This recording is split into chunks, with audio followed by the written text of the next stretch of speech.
7:04 de la mañana. Vamos a hablar de la cumbre. Hemos estado desde mucho antes pendientes de este temario. Hasta qué punto nos interesa, hasta qué punto nos puede beneficiar, hasta qué punto puede ser una respuesta a tantas necesidades que en conjunto tenemos en esta parte del mundo. Acabo de leer de La Voz de América que el presidente Biden anima a un futuro sostenible en las Américas si se trabaja en conjunto. Ha dicho que el trabajo en conjunto para salir de la crisis por la pandemia es indispensable. Sin embargo, también citábamos la posición de Alberto Fernández, el presidente de Argentina, quien criticó a los Estados Unidos el hecho de que haya vetado la participación de países como Nicaragua, Cuba y Venezuela. Para muchos analistas, hubiera sido una interesante oportunidad tener cara a cara a los representantes de los gobiernos de Nicaragua, Cuba y Venezuela para hablar las cosas frontalmente, en un espacio y con una presencia oportunos para el debate, pero es parte de las discusiones. Y dentro de la agenda de este evento se encuentran los temas concernientes a áreas económicas, sociales y políticas de América, como inclusión social, recuperación económica, temas ambientales como el cambio climático, democracia, mecanismos de negociación multilateral, libre mercado. Y, por supuesto, habría que preguntarse el tema migratorio, de qué manera puede estar incluido en una cumbre. Decía Joe Biden que hay que preguntarse si alguien que está feliz en su país de origen pensaría en buscar otro destino. Y él mismo respondía, no, quien está feliz en un lugar no buscaría otro destino. Venezuela es noticia en esa materia, en el tema migratorio, así como otros países, porque hay una dinámica y un flujo migratorio, digámoslo así, multidireccional en América Latina.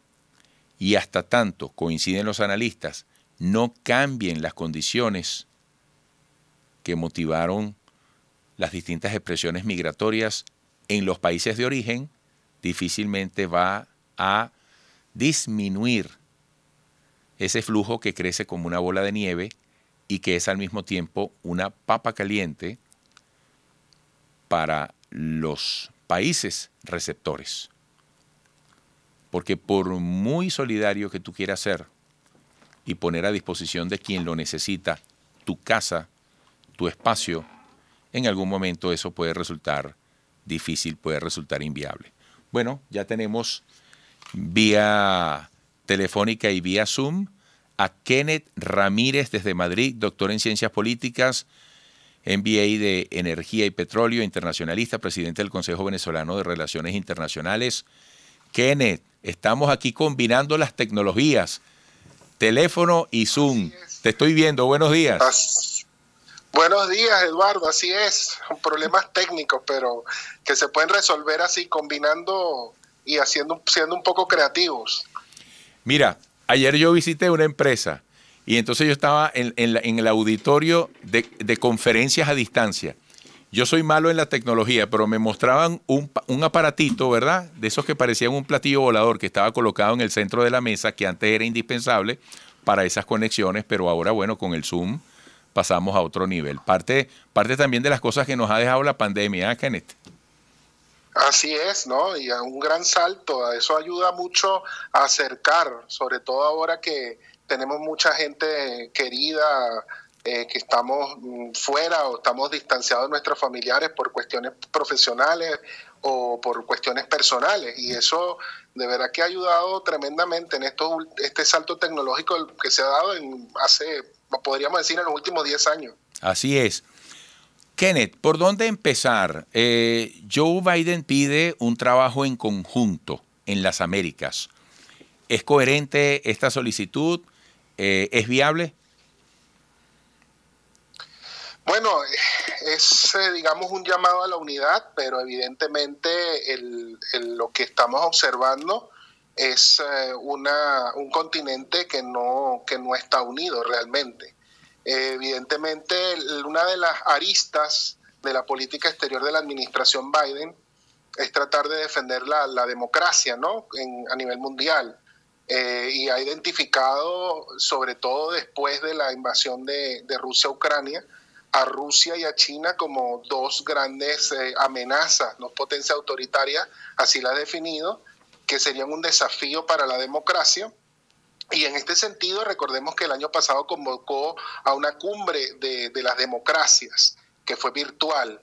Este año ya que empieza a remitir a nivel mundial la pandemia de manera más evidente en el norte global, pues se ha podido dar la Cumbre de las Américas ya en formato presencial en Los Ángeles, y hace este llamado Biden a la unidad del continente frente a el desafío autoritario, pero evidentemente tenemos un continente donde hay retrocesos en materia democrática cuando uno compara la foto del 2022 con la foto de 1994, que fue cuando empezó hace casi ya 3 décadas el formato de la Cumbre de las Américas. Y eso denota esa falta de unidad del continente, a pesar de que Estados Unidos pues lanza este mensaje.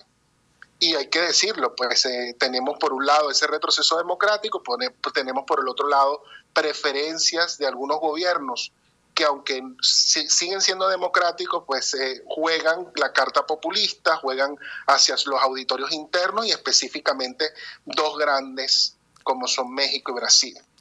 Evidentemente Brasil sí asiste a última hora, pero México no. Y México es el principal socio comercial de los Estados Unidos en el continente. Entonces, evidentemente que eso también marca, ¿no?, esta cumbre, pero es que López Obrador pues está jugando para las audiencias domésticas y tratando de pues generar, ¿no?, una política exterior que tenga matices autonómicos y se permite no asistir a la Cumbre de las Américas, a pesar de lo que esto implica y de lo que pone en juego. Ha molestado mucho en el Congreso la posición de Estados Unidos, la posición de López Obrador. También ha dado que hablar dentro de México, pero se lo permite hacer. Pero en el caso de Brasil viene a ser lo mismo. A última hora confirma Bolsonaro, después de un gran esfuerzo de la diplomacia estadounidense para que asistiera. Recordemos que Bolsonaro ha tenido problemas, digamos, en la relación con Joe Biden, sus críticas hacia la gestión de la Amazonía. Al final del día, Bolsonaro asiste a cambio de que le concediera a Biden una reunión bilateral, pero antes de asistir, pues dice que Trump lo estaba haciendo muy bien y que la victoria de Biden fue sospechosa. Entonces, evidentemente es un desaire que le hace Bolsonaro antes de ir, pero también hablándole hacia su audiencia en el caso de Brasil, ¿no? Y Argentina también va por un poco con esta idea, ¿no? Aunque Argentina ha tratado de mantener ciertos equilibrios, Alberto Fernández, pero va también con la idea de, criticar las exclusiones, jugar con su auditorio interno y también con la presidencia de CELAC, la cual detenta, y diciendo que el país anfitrión no tiene, lo dijo, ¿no?, en la plenaria, que el país anfitrión no tiene derecho de exclusión, siendo que sabe Alberto Fernández que es parte de la normativa de las Cumbres de las Américas, que el país anfitrión es el que circula las invitaciones, y que esto justamente se ha pasado a ser parte de la tradición diplomática, puesto que Panamá en el 2015 invitó a Cuba, y la invita en el marco del deshielo, en el marco que se dio entre Obama y Cuba, en el marco de ese esfuerzo por integrar a Cuba, de darle a Cuba la posibilidad de ir hacia un proceso de transición a la democracia, en aquel entonces me refiero, y de normalización de las relaciones con los Estados Unidos. Aquello pues no fructificó, ya lo sabemos, pero en todo caso lo hizo Panamá para, digamos, utilizando esa prerrogativa para dar una flexibilidad a lo que es un compromiso mayor con la democracia que se ha tenido en el caso concreto de las Cumbres de las Américas, con la declaración de Quebec en la tercera cumbre en el 2001. Sí. Pero aparte de eso, tenemos todas las normativas a nivel interamericano, sí, como la Carta Democrática Interamericana. Kenneth, tengo que hacer una pausa. No te quiero dejar allí atado a este tema de los presentes y los ausentes, pero yo quisiera que al regreso, porque al final estamos todos en el medio intentando que estas actividades representen algún ejercicio de utilidad para nosotros, para todos o para las mayorías. Pero si hubiese estado en ti la decisión de permitir o no la presencia de Nicaragua, Cuba y Venezuela, ¿qué habrías sentenciado? ¿Qué habrías hecho? Dejo esa pregunta para la próxima parte, para que de allí en adelante sigas con tu análisis. Amigos, Kenneth Ramírez, doctor en Ciencias Políticas, MBA en Energía y Petróleo, internacionalista, presidente del Consejo Venezolano de Relaciones Internacionales. Regresaremos. Kenneth Ramírez, doctor en Ciencias Políticas. No quiero dejarte anclado en el tema, solamente me causa curiosidad. Creo que a la gente también le sería útil escuchar tu posición, pero si tuvieras en tus manos la decisión de haber permitido o no que Nicaragua, Cuba o Venezuela estuvieran allá en Los Ángeles, ¿qué habrías hecho? Y particularmente también me interesaría saber, Kenneth, ¿dónde crees tú que puede estar la mayor sustancia como reto hacia el futuro de lo que acaba de ocurrir en Los Ángeles? Bueno, lo primero decirte que yo lo que no hubiese hecho es convocar una cumbre de esta forma. Cuando digo de esta forma me refiero a que la administración Biden llegó con una esperanza de una política más comprometida con la región, con América Latina. Entonces, al final, incluso esta cumbre había sido postergada un año.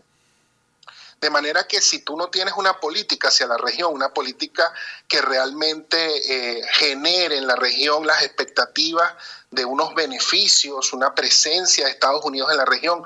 Estados Unidos no tiene embajadores en muchos países de la región porque están atascados en un Congreso polarizado, por ejemplo. Si tú no tienes proyectos donde tengas recursos detrás para que realmente la región se movilice y le resulte atractivo acudir a una cumbre de las Américas y no la preparas, pues evidentemente yo no la hubiese convocado, por lo menos no este año, hubiese tratado de esperar a que pasara las elecciones en medio término. Porque eso es lo que hace que haya muchos países, incluso países pequeños como El Salvador o como Guatemala, que a pesar de los problemas que tienen a nivel democrático y que tienen sus problemas bilaterales con los Estados Unidos también, y por eso no terminaron asistiendo los presidentes, pero es lo que permite que esos países sencillamente digan, bueno, ¿para qué voy a ir? No voy, y al final del día tienes una foto solo con 22 de los 34 líderes que deberían estar presentes, ¿no?, en la Cumbre de las Américas. Entonces, eso es lo que yo te podría decir en primera instancia.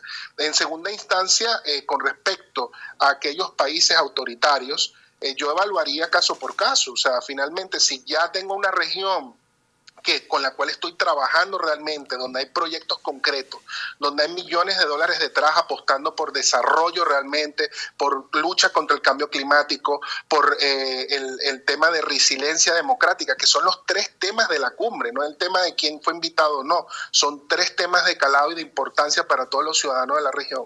Si yo ya tengo todos esos recursos comprometidos, si yo ya tengo una agenda ambiciosa y comprometida con la región y un trabajo profundo, entonces a partir de allí ya yo evaluaría con los países autoritarios si realmente estos países están comprometidos en una senda de cambio político a través de la negociación. En el caso de Venezuela, si se retomaron la mesa de uno en México.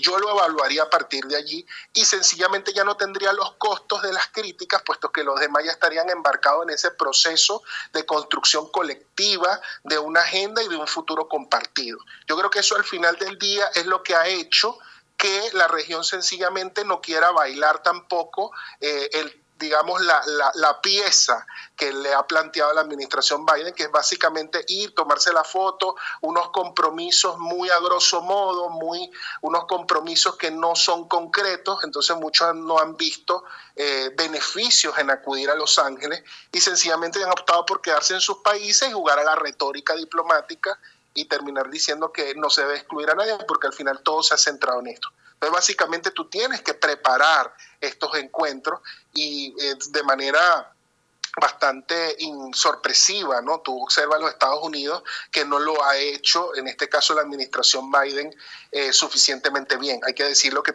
Hay que decir también que la administración Biden tiene muchos desafíos, ¿no? Desafíos internos, la polarización, el tema de la pandemia, desafíos externos, este tema de la guerra de Ucrania que le han consumido sus energías, pero era preferible entonces postergar un poco más esta cumbre y trabajarla mejor y que realmente ofrecer algo atractivo a todas las Américas y concreto en una cumbre que suscitara el interés para acudir. Fíjate, inclusión social, recuperación económica, evidentemente tiene que ver con el tema migratorio, que es un dolor de cabeza en toda la región. Te pregunto, ¿la democracia influye tanto en la decisión de migrar como el tema económico, el tema social? Bueno, básicamente las democracias, cuando uno observa, ¿no?, los países más desarrollados tienden a coincidir con los sistemas democráticos, porque los sistemas democráticos permiten que los individuos se empoderen y al final del día traten de buscar y liberar todas sus energías hacia la consecución de su proyecto de vida. Entonces, la libertad es, digamos, muy importante para alcanzar el desarrollo. No digo que no existan otros modelos que han alcanzado ciertos niveles de desarrollo, aunque la libertad está reducida, pero siempre se observa que incluso en esos países no reciben población y muchas veces estas poblaciones terminan también emigrando, porque al final del día el ser humano siempre va a querer libertad, no solamente tener, digamos, accesos materiales, digamos, tener algún tipo de beneficios solamente económicos, sino que ese es un primer paso, pero está bien estudiado incluso por la psicología, con la pirámide de Maslow, que al final del día el individuo siempre busca la realización personal y parte de esa realización personal pasa al final del día, ¿por qué? Bueno, por la libertad, por poder desarrollar tu proyecto de vida de la manera como tú quieres, y si estás en un contexto autoritario, eso siempre va a ser una limitante. Kenneth, ¿qué destacarías tú aparte de todo lo que has citado, incluyendo la dinámica migratoria, sobre, bueno, las grandes tareas viables en el marco de una cumbre de las Américas y de la tarea que queda pendiente a posteriori?